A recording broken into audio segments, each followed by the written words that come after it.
I think it's time that I give my thoughts on Bayonetta. Honestly, honest to God, literally one of the best hack and slash games I've ever played. Seriously. I was very curious to know why people love this game so much, and now I see why.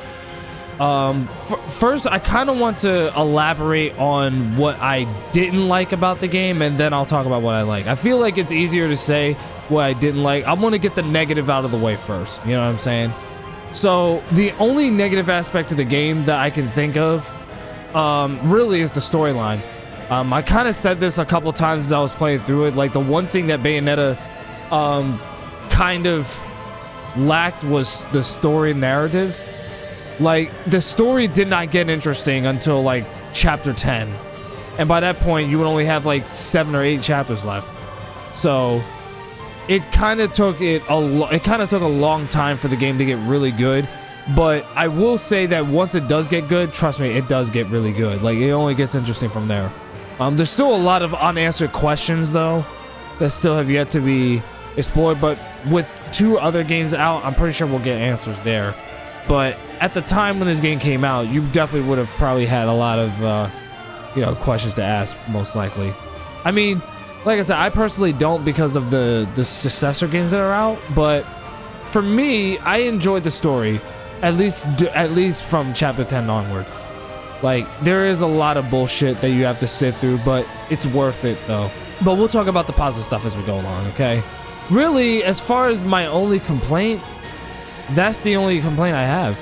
Other than that, I think this game graphically looks amazing. Well, first of all, we were playing the remaster, because the game originally came out in 2009. We were just playing the HD remaster for Platinum. But the stuff that I loved about it was also, I gotta say, the gameplay was easily the highlight of this game. The gameplay is really fun. Like, if you love Devil May Cry, then 9 times out of 10, you're going to love Bayonetta, because that's all Bayonetta is. It's literally the female counterpart to Devil May Cry, because literally how it works is that it's just like how in Devil May Cry, you can buy all kinds of, like, different techniques and stuff. There's different, like, move sets that you can get. Like, you have to input, like, a command move in order for Bayonetta to do it, and you can also chain combo into it and stuff, which is really good. It's literally just like Devil May Cry, literally. I know I've said that several times, but really, it is. So you get to do that, and then there's also the dodge mechanic, like the evasive mechanic, which you can do with the right trigger.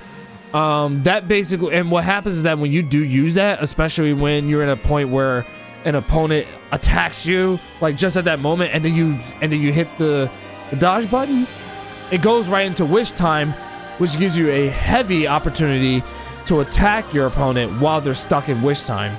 Makes sense for it to have it too, considering the fact that Bayonetta does have the power to manipulate time, which is cool. But beyond that, there's all kinds of, like, custom-made combos that you can pull off.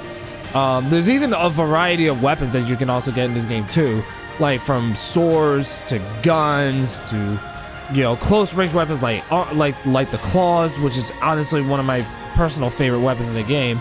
Some weapons you can actually have.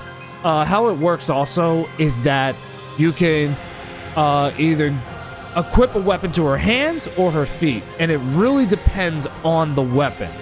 However, weapons like the sword only work for the hands, and that makes sense. A sword is meant to be a weapon held by the hand. That makes sense. But there are other weapons where you can implement them on Bayonetta's feet, like the guns, for example, since she tends to use it on all 4 parts of her body anyway, right? So there's literally a variety of ways to set up your weapons, and there's 2 sets that you can have. There's set A and there's set B. Feel free to mess around with them as you see fit. Seriously. The other thing that I also loved about the game, also, like I said, graphically, it's pretty good. Like, for a game that is roughly, I'd say 12 years old by this point, which is insane. Like, it came out during the PS3, Xbox 360 era. So, it's a game that's, like, basically, like, 12, 13 years old. Like, the fact that the game looks really good and plays at a solid 60 frames per second is honestly amazing. You know what I'm saying? But like I said, this is just a remaster.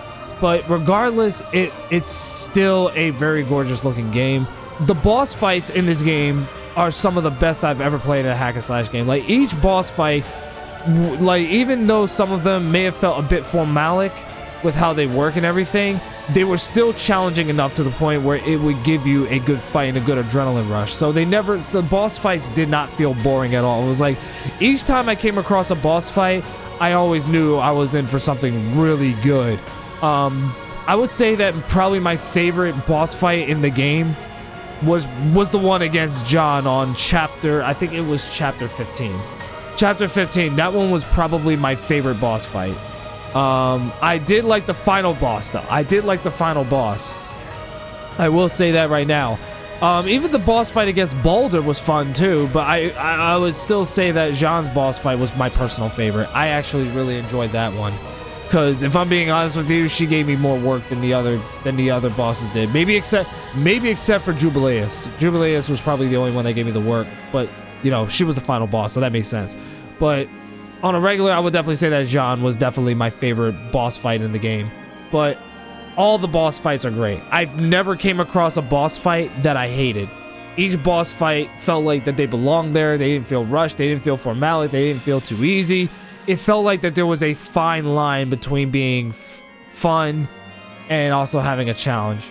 Like, it had that fine line, which I think most games should do. But I will say that the twist it presented in the story also, pretty well handled, honestly. I will say that some stuff about the story is pretty predictable, but other than that, I wouldn't say it's a bad thing, because most people equate predictable outcomes to be a bad thing, but I don't think so. Like, just because something's predictable doesn't make it bad.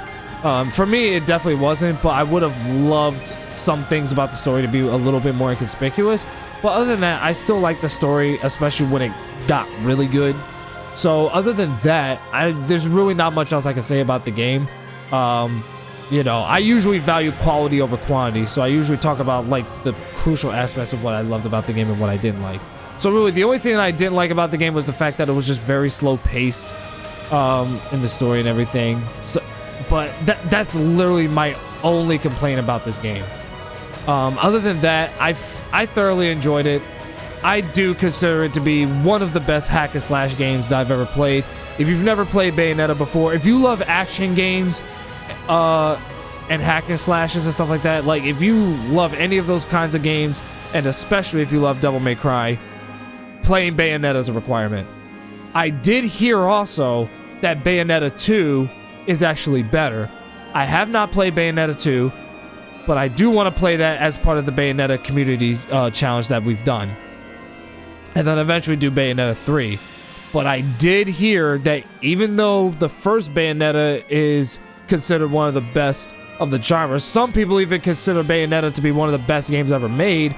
I actually heard that Bayonetta 2, which is on the Switch, is actually better. Like, it's actually superior to the original. I'm actually curious about this now. But we will definitely have to wait and see for when I finally knock that game out the way.